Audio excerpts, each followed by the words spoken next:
हुन्छ, परमेश्वरको वचनबाट कति कुराहरू राख्न गइरहेको छु। अनि हामीले थाहा गर्न सक्दछौँ जुनसुकै प्राणी जीवजीवातको स्वभाव र चाहना इच्छा यही हुन्छ कि खुम्चिएर साङ्गुरिएर बस्ने अनि थोरैमा सन्तोष र सन्तुष्टि भएर बस्न चाहँदैन। अनि मानिसको स्वभाव पनि त्यस्तै नै हो कि सानो बचपनदेखि नै उमेर बढे सँगसँगै अनि प्रशस्त धेरै चाहन्छन्, अरूको भन्दा अझै पनि मेरो बढी हुनुपर्दछ अथवा वृद्धि हुनुपर्छ भन्ने खालको चाहना हुन्छ नै। हामी थाहा गर्न सक्दछौँ कसरी सानो नानी पनि जब बालबालिकाको जन्मदछ अनि उसको उमेर सँगसँगै आवश्यकता पनि बढ्दै जाँदछ र कति चुनौती र परिस्थिति पनि अनि त्यो व्यक्ति आफैले र परिवारले र समुदाय तवरमा पनि त्यो खालको चुनौती सामना गर्दै अघि बढिरहेको हामी थाहा गर्न सक्दछौँ। धर्मशास्त्र बाइबलमा लेख्ने हो भने हामी थाहा गर्न सक्दछौँ सबै कुरा परमेश्वरले नै सबै प्राणीहरूलाई विषय मानिसलाई आशिष दिनुभयो। उहाँले भन्नुभयो आदमलाई अनि नुहलाई, अब्राहमलाई, सुलेमानलाई, साथै योसुलाई र अन्य व्यक्तिहरूलाई फल्दै फुल्दै वृद्धि हुँदै पृथ्वीमा भरिँदै जाओ भनेर परमेश्वरले आशिष दिनुभयो। यसै कारण चाहेर नचाहेर हामी चाहिँ बढ्नै पर्दछ, वृद्धि हुनै पर्दछ, खुम्चेर बस्ने कुराहरू हुँदैन भनेर हामी यहाँ थाहा गर्न सक्दछौँ। अनि नेहीमा गाम्चा चर्चको बारेमा भन्नु पर्दाखेरि चाहिँ हामीले कति कुराहरू हामी थाहा गरिसकेका छौँ। अनि आज मैले यहाँहरू समक्ष परमेश्वरको वचनबाट केही कुराहरू राख्न लागिरहेको छु।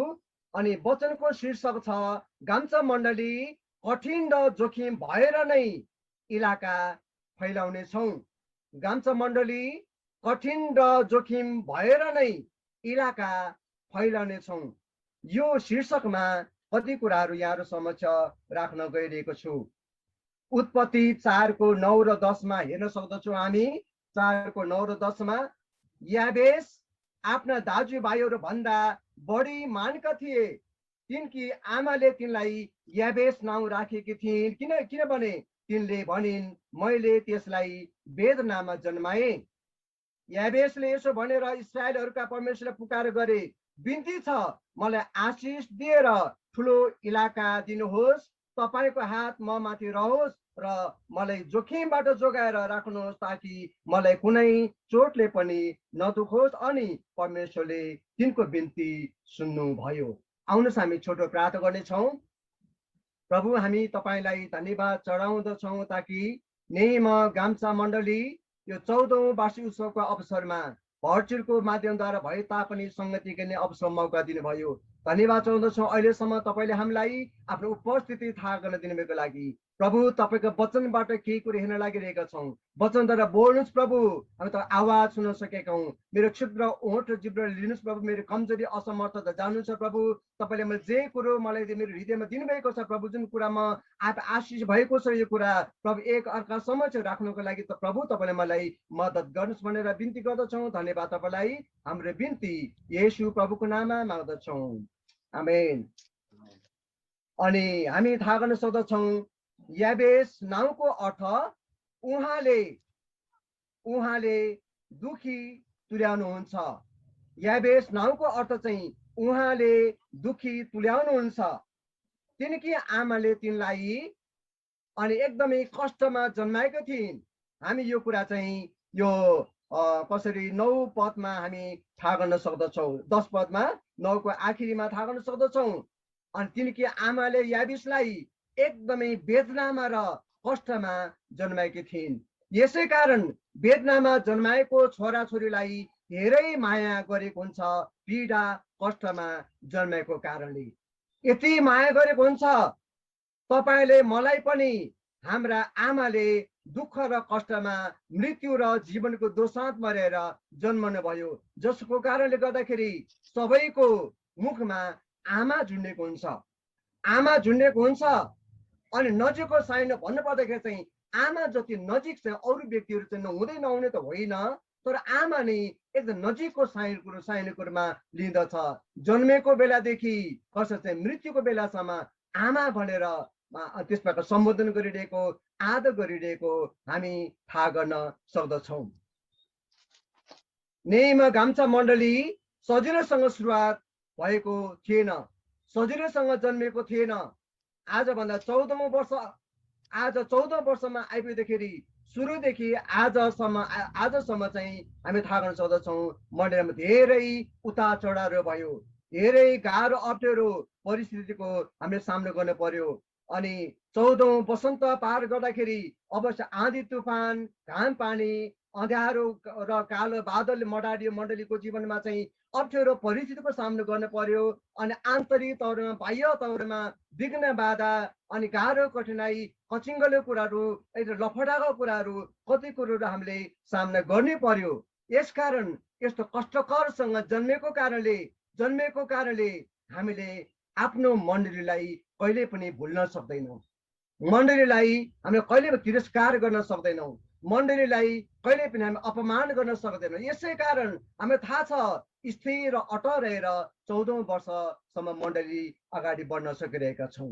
हामीलाई थाहा छ कतिपय व्यक्तिहरू चाहिँ त्यो जन्मेको बेलाको कष्ट दुःख भुल्नेहरूले नि आफ्ना आमाले भुलेको हुन्छ अथवा मण्डलीलाई भुलेको हुन्छ। तपाईँ हामी यो कुरो बुझ्न सक्दछौँ।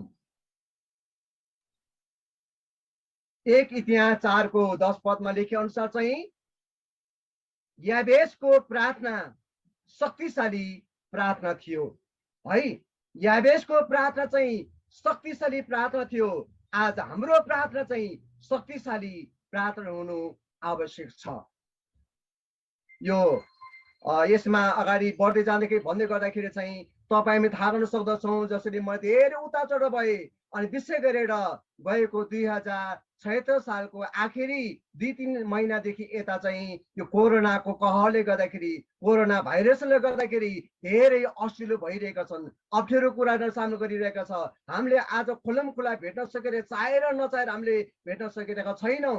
यही हामीले मानिलिनु पर्दछ। एकातिर यो महामारी रूढी कुरा छ भनेदेखि अर्को कुरा चाहिँ हामी थाहा गर्न सक्दछौँ मण्डलीको भित्री वा आन्तरिक अथवा बाह्य तौर पनि कतिवटा असजिलो कुरा हामीले गरि नै रहनु परेको छ। र पनि हामी त्यो एकदम कठिनसँग हामीले प्रार्थना सहित हामीले मण्डली सुरु गरेको कारणले हामी मण्डली स्थिर र अटल रहनेछौँ। यसका याबेसको प्रार्थना चाहिँ शक्तिशाली प्रार्थना थियो। आज तपाईँ मैले बुझ्नुपर्ने 14 वर्ष भनेर भनिरहेका छौँ। हामी थाहा गर्नुपर्ने हामी कुनै पनि 8-9 वर्षको बालबालिका नानीहरू र 14-15 वर्ष बालको नानीहरू समान हुँदैन।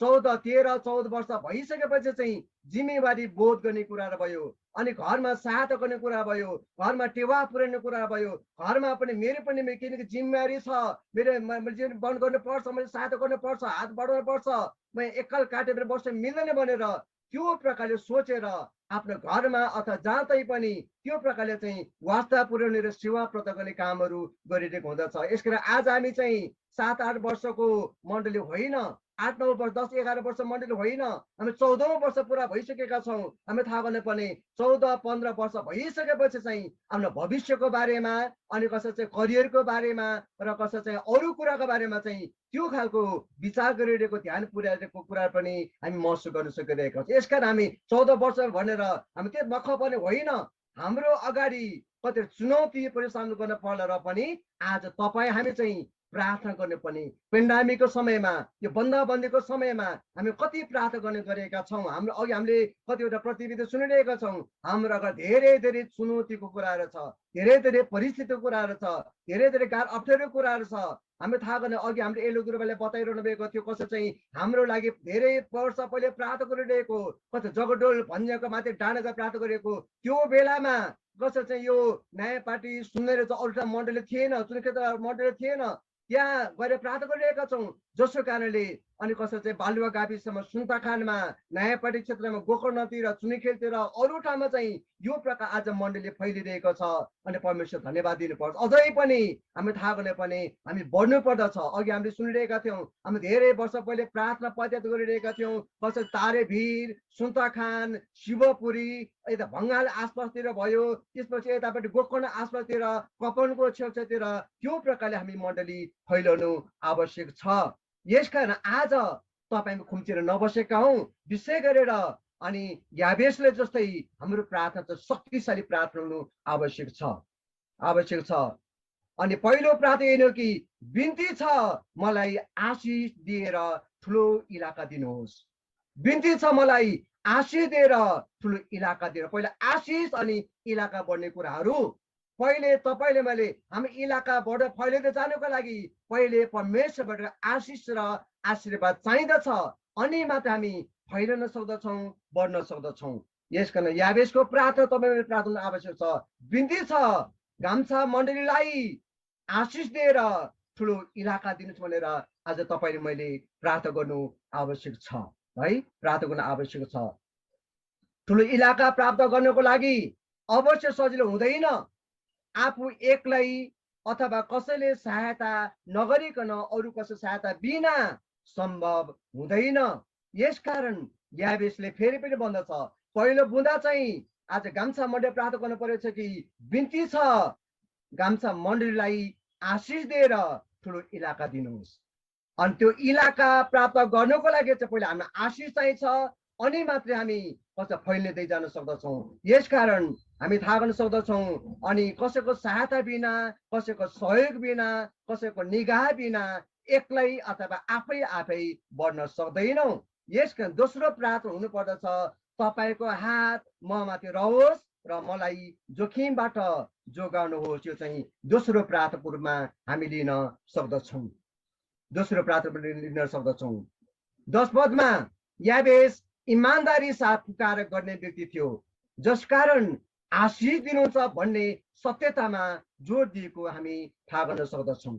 9 पदमा लेखेको छ, 9 पदमा लेखेको छ कसरी चाहिँ 9 पदमा यो पहिलो इतिहास 4 को 9 पदमा याबेस आफ्नो दाजुभाइहरू भन्दा बढी मानका थिए, बढी मानका थिए।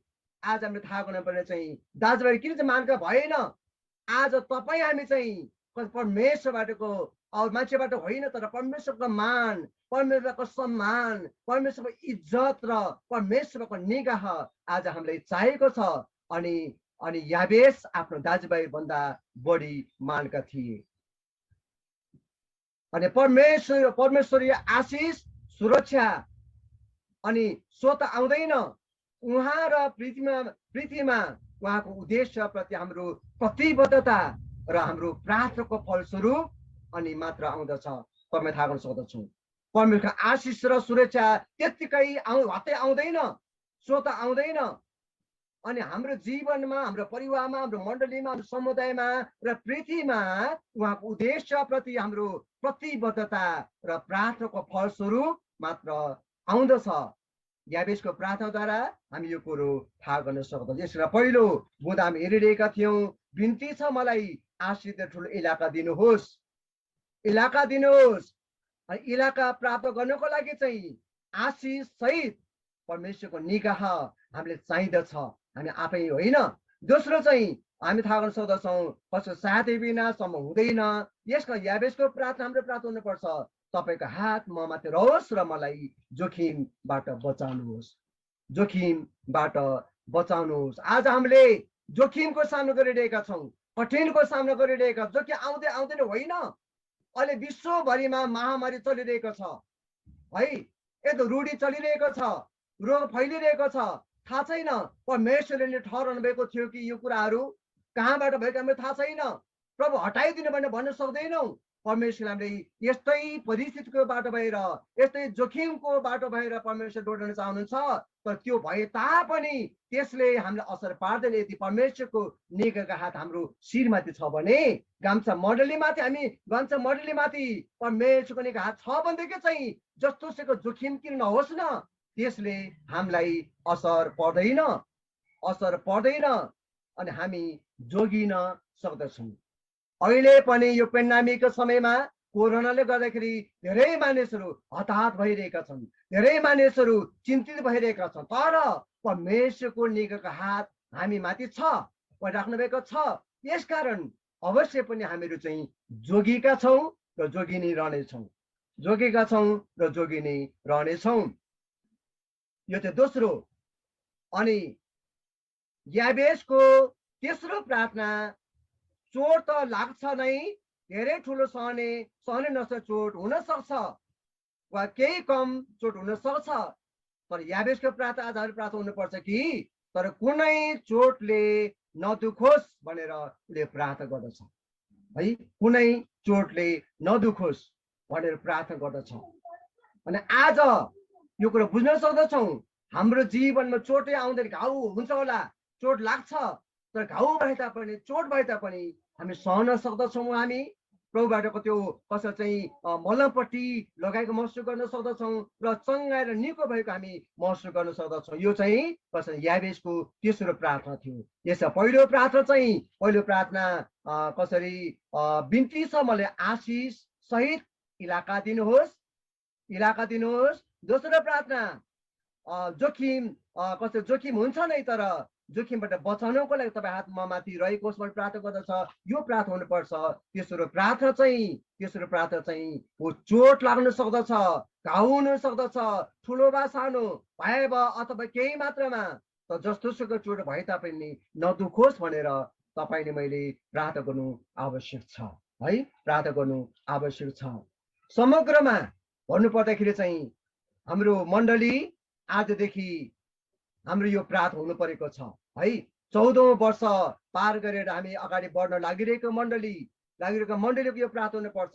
पहिलो कुरो यही हो कि आशिष सहित ठुलो इलाकाको लागि प्रार्थना गरौँ। आजदेखि नै आशिष सहित ठुलो इलाकाको लागि तपाईँले मैले प्रार्थना गर्नु। हामी अझै मण्डली फैलिँदै जान सकेका हौँ, कसै त सुन्तखानतिर भयो, शिवपुरीतिर, कसै चाहिँ त बालुवा गाविसतिर भयो, यता भङ्गारको छेउछातिर, चुनेखेलतिर, गोकर्ण आसपासतिर, कपडको छेउछातिर, अन्य ठाउँमा चाहिँ हामी मण्डली फैलिँदै जानु आवश्यक छ। त्यति मात्र नभइकन, यहाँ मात्र बनाइकन यति फर्को मारेर नेपालका कुनै पनि ठाउँमा पनि जा भनेर भन्नु छ भनेदेखि गाम्सा मण्डली हामी जानुलाई तयार हुनुपर्दछ है। गाम्सा मण्डली जानुलाई तयार हुनुपर्दछ। हामी मण्डलीका पास्टर गुरुबाको बारेमा लिन सक्दछौँ। सायद 1956 सालमा ऊ नेपालमा आउनुभएको, त्यो बेलामा औँलामा गणना गर्न सक्ने पनि विश्वासी थियो कि थिएन भनेर हामी त्यो सुन्ने गरेका थियौँ। अनि नेपाल कस्तो खालको ठाउँ हो, के हुन्छ, कस्तो अवस्था छ भनेर त्यो बेलामा उहाँले केही पनि थाहा थियो, अनभिज्ञ थियो। अब्राहमले जस्तै गरेर विश्वासको कदम चाल्नुभयो, नेपालमा आउनुभयो। त्यो पञ्चायत कालको बेलामा धेरै विरोध खेदो सतका बावजुदमा पनि स्थिर अठरेर कसै चाहिँ मण्डलीमा उहाँले सेवा पुर्याउनु भयो। र हाम्रो लागि एउटा आदर्श र उदाहरण नमुनाको रूपमा चाहिँ मण्डलीका पास्टर गुरुबालाई पनि हामी लिन सक्दछौँ। अनि पास्टर गुरुबा सहित 11 जनाको टोलीद्वारा सुरु भएको मण्डली नेमा मात्र हामी कहाँ पुग्न सकिरहेका छौँ। आज हामीले यो कुरो महसुस गरिरहेका छौँ, ताकि यसको देन, यसको योगदान चाहिँ मण्डलीका पास्टर गुरुबाले पनि हामीले दिनु आवश्यक छ। यतिकै मण्डली फैलेको होइन, त्यति मात्र भइकन नेपाल देशभरि नै नेमा पास्टर रोबर्ट कार्तर भनेर, नेपाली इसाई मण्डली भनेर आज नेपाली जगतमा नि एउटा हाम्रो एउटा चिनारी अहिले पाउन सकिरहेका छौँ। यसै कारण त्यो मण्डलीमा हुर्केको बढेको कारणले अनि आज हामीहरू पनि एक ठाउँमा खुम्चेर बस्छ होइन, हामी चाहिँ फैलिँदै जानु पर्दछ है, फैलिजानु पर्दछ। गाम्सा मण्डली हामी सापटारमा सेवा भइरहँदा गाम्साको सेवामा आउनुपर्ने सबै मण्डलीमा आउनुभएको अवस्था हो भनेदेखि अहिले हाम्रो मण्डली भरि भएर पनि हुन्छ। गाम्सा सापटासँग त भइरहेको, तर गाम्सा मण्डली सबैजना आउनुभएको अवस्थामा अहिलेको मण्डलीको ठाउँ चाहिँ साँगुरो हुँदछ। साँगुरो भएको हामीले महसुस गरेर पनि हामी 60-70 जना प्राय जसो भेला भइ नै रहेका छौँ हामी गाम्सा मण्डलीमा। अनि यदि आउने दिन समयमा हुन सक्दछ अब यस्तो हो भनेदेखि सायद हामीले 2वटा सेवा गर्नुपर्ने हो कि अर्को विकल्प सोच्नुपर्ने हो कि ठाउँको बारेमा विचार गर्नुपर्ने हो कि हाम्रो एउटा चुनौती यो कुरो यो पनि छ। साथसाथै सापटारमा पनि मण्डली फैलिने क्रम जारी नै राख्नु पर्दछ। त्यहाँ पनि ठाउँ सहित हामी चाहिँ फैलिँदै जानुको लागि हामीले प्रार्थना गर्नु आवश्यक छ। यसरी ठाउँ र इलाका सहित अनि बढ्दै जाने फैलिँदै जाने क्रममा अवश्य धेरै त्याग, कठिनाई मूल्य चुकाउनु पर्छ, जोखिमको सामना गर्नुपर्छ। अनि यसकारण हामी गाम्सा मण्डलीको लागि आज दोस्रो प्रार्थना हुनुपर्छ कि अनि जोगिनको लागि हामी मण्डलीमाथि परमेश्वरको हात रहेको चाहना गर्नुपर्छ। हामीले आज जोखिमको बावजुदमा पनि परमेश्वरको हात मण्डलीको माथि रहेको हाम्रो चाहना हुनु आवश्यक छ। यो दोस्रो। अनि खेदो, सतावट, विरोध, अपमान, सरह, समुदाय, समाज, प्रशासनबाट अनि अत्याचार, चोट अनि धेरै कुराको सामना गर्नु पर्ला, त त्यस अवस्थामा पनि त्यो चोट, दुःख, खटखेद, सतावटको बावजुदमा पनि एकदमै चोट लागेको, घाउ लागेको अवस्थाको सामना गर्न पर्ला, त्यस्तो अवस्थामा पनि परमेश्वरप्रति विश्वासमा स्थिर रहेर अगाडि बढ्दै जान सके। घाउ लाग्छ, चोट लाग्छ, त त्यसले हामीलाई दुःख नभएको होस्, त्यसले हाम्रो विश्वास घर पर नभएको होस्, त्यसले गर्दाखेरि हामी प्रभुबाट दायाँबाट जाने कुराहरू र प्रभुलाई बिर्सेर कसै चाहिँ अरूतिर भुले जाने कुराहरू नभएको होस्। अनि आजदेखि नै हामी प्रभुसँग प्रार्थना गर्न सक्दछौँ। अनि हामी जतिजना आज आएका छौँ, गाम्सा मण्डलीकाहरू, सापटारकाहरू र अन्य मण्डलीबाट हामी जतिजना आएका छौँ, आजदेखि नै मण्डली हाम्रो हृदय अन्तस्करणदेखि प्रार्थना गरौँ आफ्नो जीवनलाई। अनि यो 14औं वार्षिक अवसरमा प्रभु तपाईँको काम गर्नुको लागि, त महान काम गर्नुको लागि म आफ्नो जीवनलाई तपाईँमा म अर्पण गर्छु भनेर हामी प्रभुसँग अनुग्रह माग्न सक्दछौँ। अनि परमेश्वरले तपाईँ हामी सबैजनालाई अनि प्रशस्त मात्रामा आशिष दिनुभएको होस्।